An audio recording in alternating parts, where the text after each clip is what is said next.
What it is we have at our facility a large chamber. It actually fits 12 people, so it's a multi-place chamber. And we have an inside observer, a tech, that goes in with the patients during their treatment every time.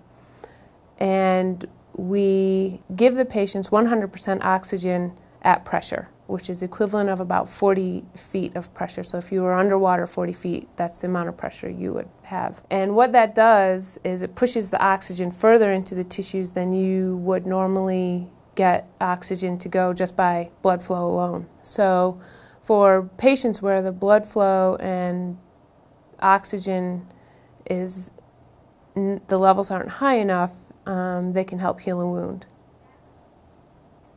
We use hyperbaric oxygen therapy for a number of things. What people recognize it mostly for is for diving injury, like the bends.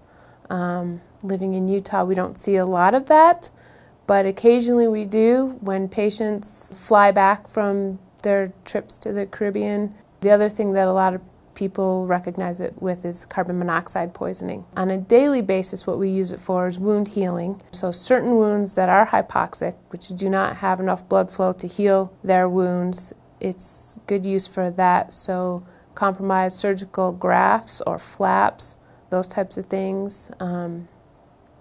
We also see a lot of problems in tissue where the tissue's been irradiated, so patients who have had radiation therapy before.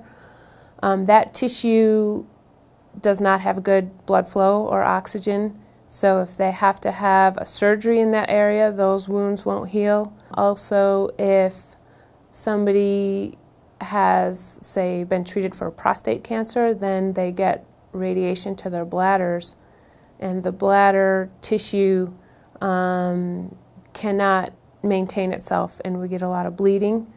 And so hyperbaric oxygen therapy will help to heal those types of tissues as well. We also use it a lot for diabetics. Diabetic foot ulcers really do well with hyperbaric oxygen therapy by increasing the blood flow and oxygen to those wounds that we see in diabetics. The treatments involve usually every day, Monday through Friday, for 2 hours. And we do 30 minutes of oxygen and give you a 5-minute break, and we do that 3 times, and then we come back up to the surface. During the time while they're actually in the chamber, it's pretty boring. We do have a TV, and we let them watch a movie if they want to. Some people sleep, some people bring a book in. That's about all that's allowed in there. We can't bring any electronics in there at all, nothing that will potentially spark or start a fire. You know, I think one of the biggest things is that patients don't need to wait to have a referral from their physicians to come to see us.